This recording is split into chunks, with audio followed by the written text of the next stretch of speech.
So, the good news is you don't need to know whether you have porn addiction in order to fix it. It's like any other disease. If you don't know the name and you mistakenly created it, then there are chances that you can mistakenly go and fix the root cause and fix the disease itself. So I am a person who believes that you should not know names of lot of diseases because you don't need to. As Louise L. Hay in her book You Can Heal tells, all diseases can be created. Okay, you don't. So one example is cancer is not a hereditary disease, but there are cases where cancer has been running in families. And I think awareness of diseases is only good in the rare case that you have been having it for too long and you already got a hint ki okay, maybe I have this. Only in that case you should look up disease names. This video is for people who want to understand what is porn addiction, who want to understand why it happens, and who want to take one method that I learned on how to fix it, and there are like bonus advantages of doing it. Also, at the end of the video, I will share you the definition of success, of addiction itself, and I think that should be a good one. So, first of all, what is porn addiction? Porn addiction, according to dictionary definition, will be that you are watching porn or using porn too much that it is affecting your normal daily life. Like you cannot go to work or you cannot, it's affecting your relationships maybe or social life. But that is not the definition that you should stick to. Why? Because dictionaries don't fix diseases, doctors do. And you are so lucky that for today's assessment, porn addiction is my second favorite addiction that I used to have, and I would like to give you a broader understanding of it so that you can have a sharper fix to it. So, we'll start with an analogy. So, porn addiction is one addiction that you probably have, but there is another related, not related, there is another problem that millions of people have, and they're looking for a fix for it, and that is called overeating. Now, if you have overeating, nobody has ever been fired from a job for overeating. And a lot of times, overeating people do not say that overeating caused them to have bad relationships. They can complain about it in romance, but they will not complain about it as much. Or probably that's what I think. I never had overeating problem. Sorry. But the point is, okay. Hmm. So still overeating is a problem. Why it is a problem? Because it is an abuse towards ourselves. And a lot of people think it is an abuse of the body, but honestly, you're not abusing the body. A body is a tool of nature. It is freaking fine whatever you do with it. But you are using the body as a weapon to hurt yourself. And that is actually the root cause of all addiction, like porn or overeating. The simple reason is shame. And I will repeat it for you. The simple reason is shame. And I'll repeat it for you, I think, one more time. The simple and the real reason is shame. So if you have been thinking that you have porn addiction because you have lack of willpower or because you like sex or you are exposed to it too early or by the internet or anything, then just think about it like this. Does overeating mean that food is bad or that you got exposed to food too early or because you are having food from sources that are not okay okayed by the society? or that the government need to ban food, or does Instagram need to remove all the food porn images they actually have? No. So an addiction is nothing about the substance you're indulging in. The addiction is only about you. And that good news is no government actually needs to ban porn or this and that, simply because no government actually needs to ban food just because some of you had an overweighting problem at some point. So that gives us a lot of focus, right? Like we don't need to fix anything else, and it's not even a willpower problem. So it's not a problem that you have to break your Wi-Fi, or I don't know, find ways to how I have not watched. Maybe you can use VPN or something that you have. I don't know how people run away from their addiction, and addiction itself is running away from your problems. So you don't need to spend more creative energy into finding ways to running away from your addiction. Because if you think your addiction is bad, just think overeating. Only abuse you are doing is not about the substance, it's about you. You do an addiction because you feel that you have done something bad, you feel shame, and you try to punish yourself by giving extreme doses of certain pleasure, because our mind is very sharp. It understands that any pleasure in excess will become painful, just like any will become suffering, just like any pain in excess just becomes boring, dull, numb, nothing. And a lot of times people use porn addiction to get out of numb states that they can end up because of depression, or again some other addiction.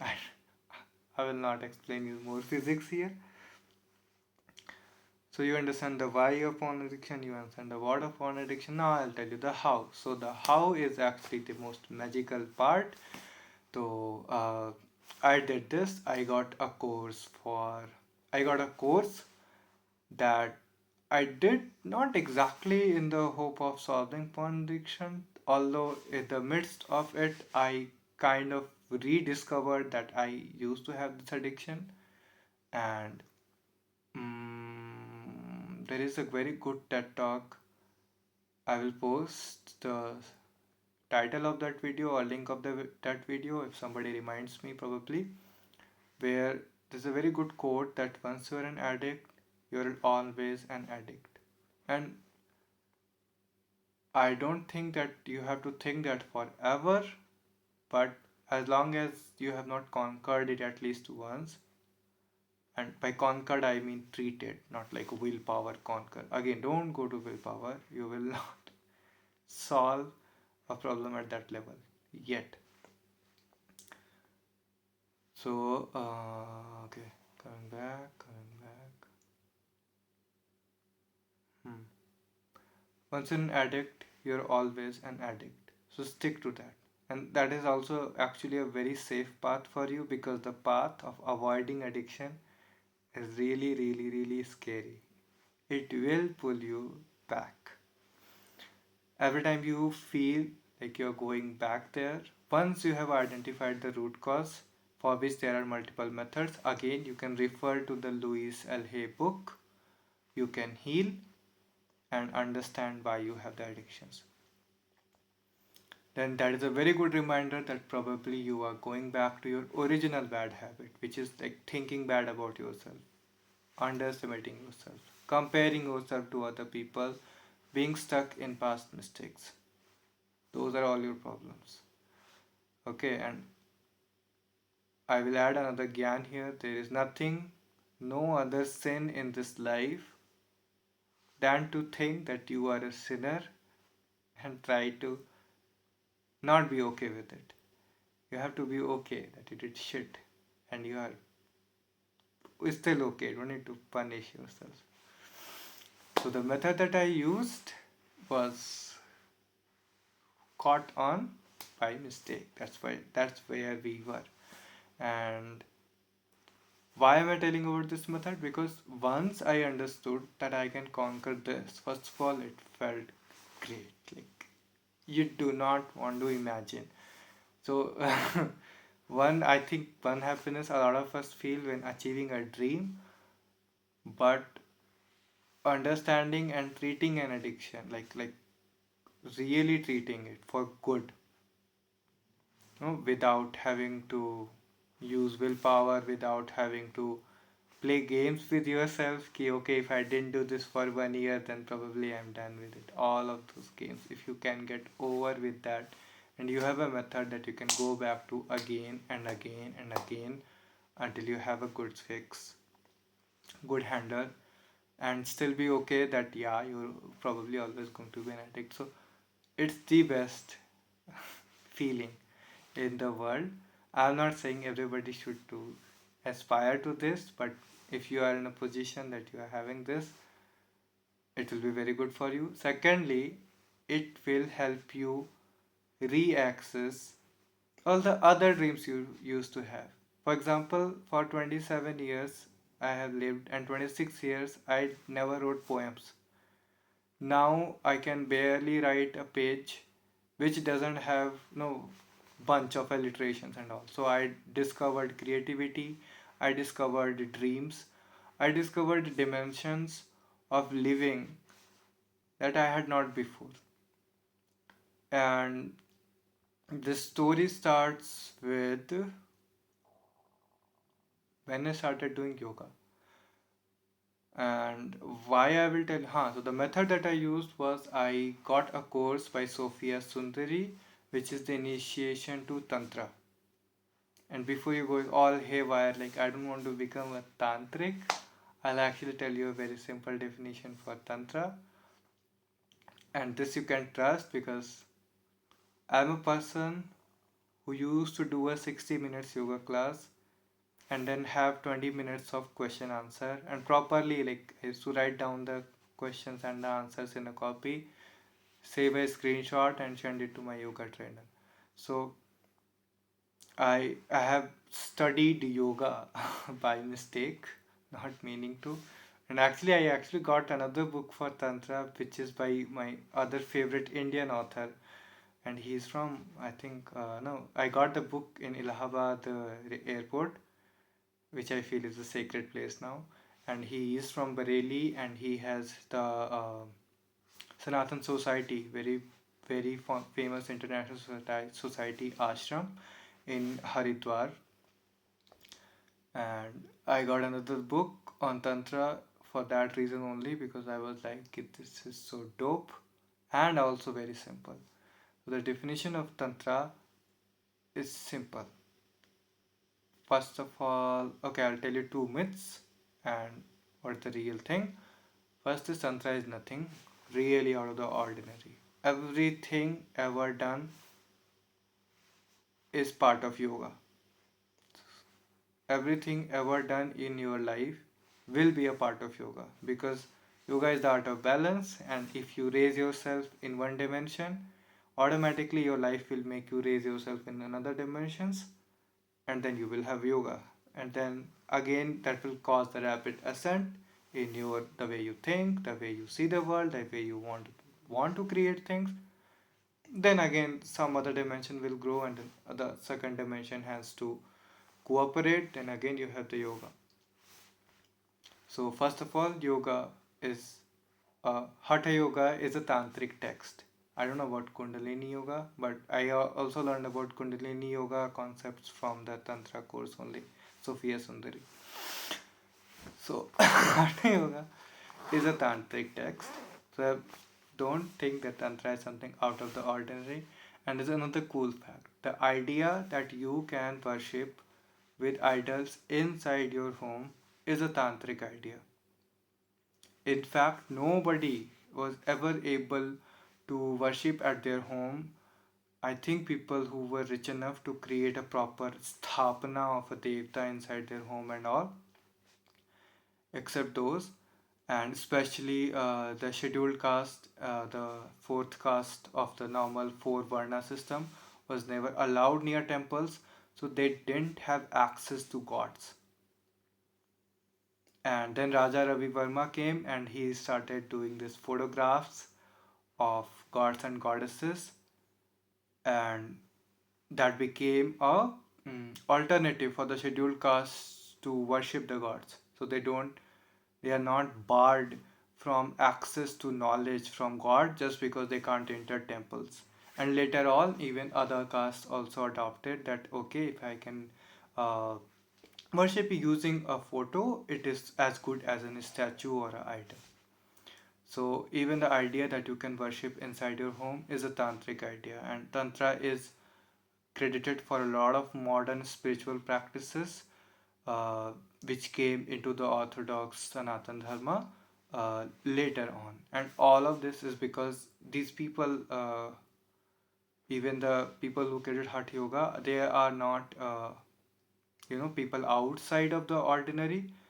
You can think of them as researchers. They have to actively work on their sadhana and all to attain all of these knowledge, that what is proper, what is not proper, and which technique is safe and how safe it is. Okay, so coming back to what I learned from the course, and I think you can go and get the course, or you can understand yoga itself if you want, but I'll give you few of my realizations. So one of the first realizations that tantric sexuality gives you is that you are not here for entertainment. Okay, everything that we think about addiction, even dopamine, is mostly a function of your brain.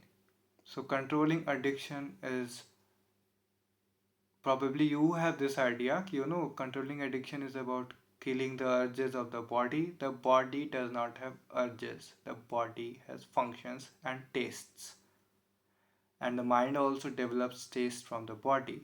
But we live in a society which is thoda sa rapidly advanced for our body to adapt, and like you see a lot of ads which employ the use of the male response to sexuality, and even women can get addicted to sexuality, and that is related to literature porn, which a lot of people think that it is okay, but everything is okay, but it's not fine to have porn you cannot control. So addiction aspect is bad, porn is porn. It's just like food. Do not to worry if it is good or bad. You don't need to just hurt yourself. So addiction is a function of the mind.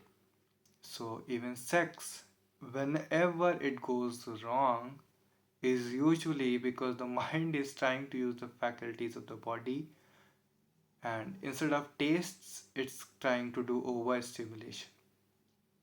And Anand Shah, this director of Tumbad, gives a very good talk on this, that how even birds can be made addicted to things, and it is called supernormal stimuli. So any species, they have a certain response to certain physical or emotional stimulus, and you identify that stimulus and overstimulate that, and that kind of a system is going to hurt that species really soon. So that is what has happened to us, or that is the way we have created and chosen to hurt ourselves. So one is skate is a function of the mind.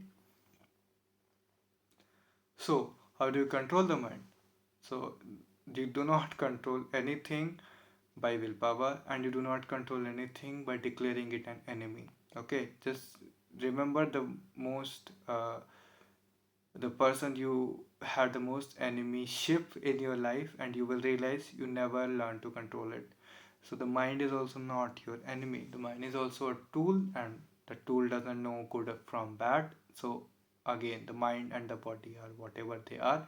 You need to learn to control the mind in order to be able to control a seemingly body urge. And how do you learn to control the mind then? So one way is to use meditation, but there are a lot of other beautiful, beautiful, beautiful ways. And there are two techniques I will teach you from my Tantra course, which if you insert in your daily habits, and if you can't do daily habits, then insert in your weekly habits, and if you can't do your weekly habits, then insert in your monthly habit, and if you can't do that, find someone who is interested in being happy and do it once in a while with them. If you do that, you can not only solve the porn addiction, but you can probably stay away from all addictions in your life because everything comes from imbalance. So, the first technique that is used is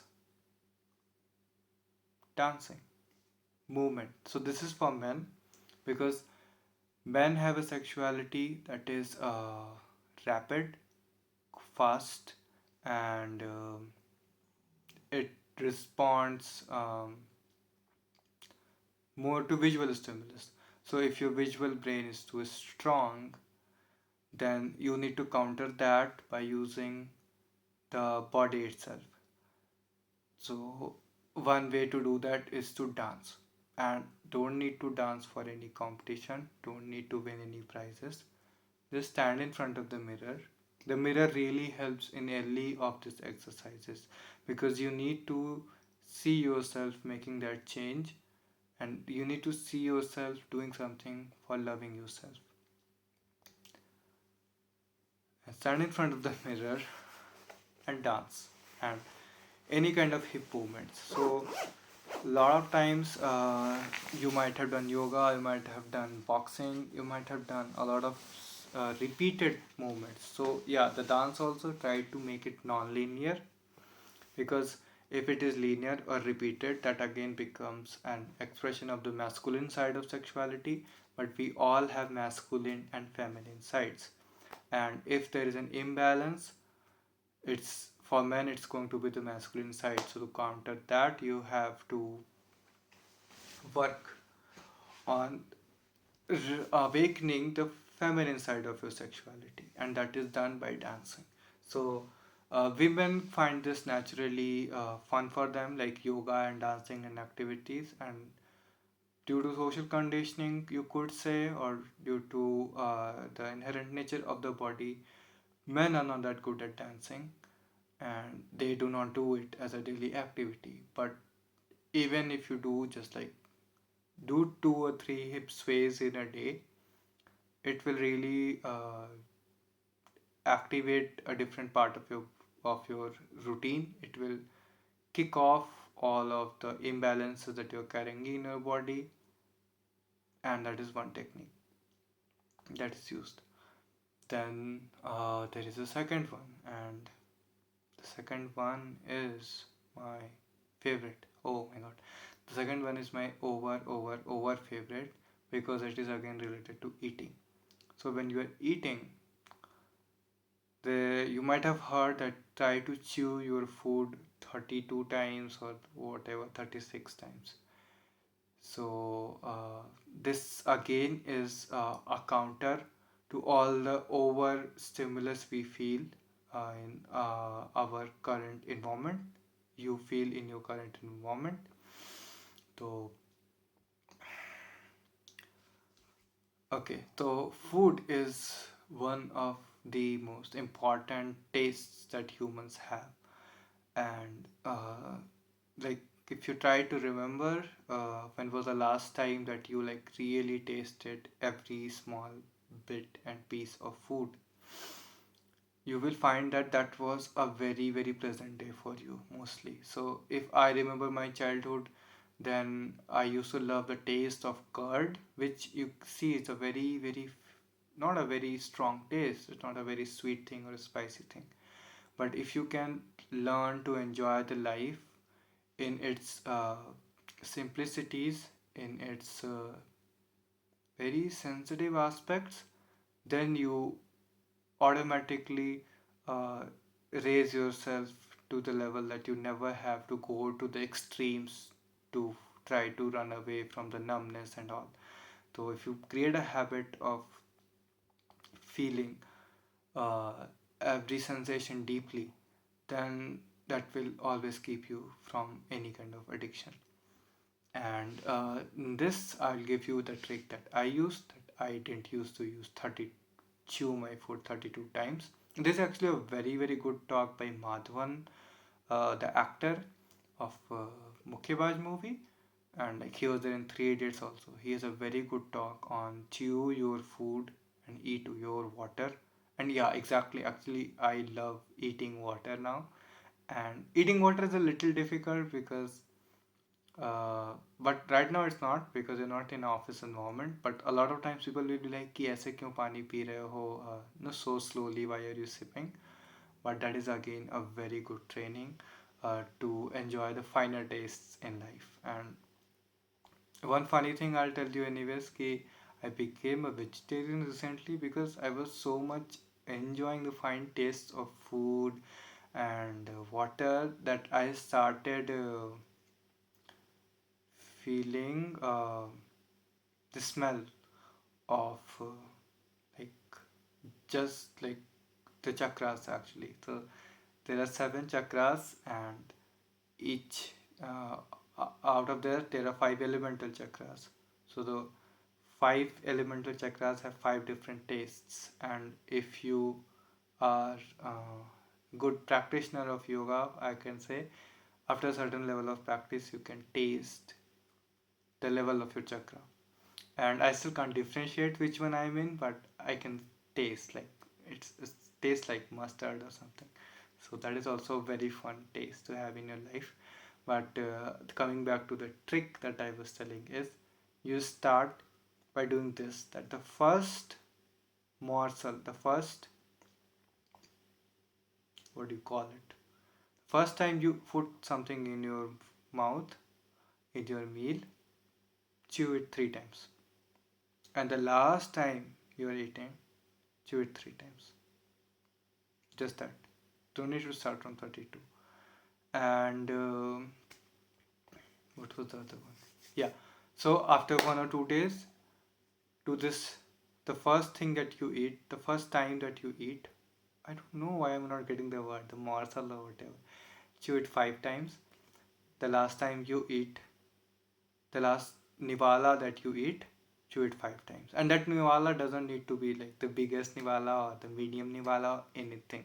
Okay, even a very small piece of roti, you can chew it five times and just really, really just feel it. And if you are okay with five times, like do not like basically start only with three or five. But what Madhavan says is the goal is that you have to chew it till it just turns to liquid.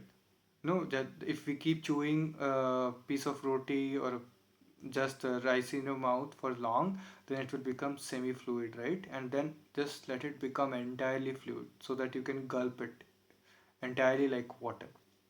So that is the end state. Keep that in mind, but don't try to force yourself. Do not use willpower. Use habits that are very, very, very small and very, very attractive, very, very easy to do. If you can't do it for every meal, then do it for one meal in a day. Or if you can't do it for one meal in a day, then go back to once in a week. Whatever you do, just try to keep it very natural for yourself. Do not force yourself. Remember, the game is to avoid shame, and we avoid shame by expressing our love and our taste of everything that we are. So, the good, the bad, and the medium. So, the food is the medium part. If you learn to accept the medium and get the juice out of it, you do not need to go to any extremes to feel life fully. So, that was the how. And then I was going to give you the definition of success and addiction, but let that be for another day.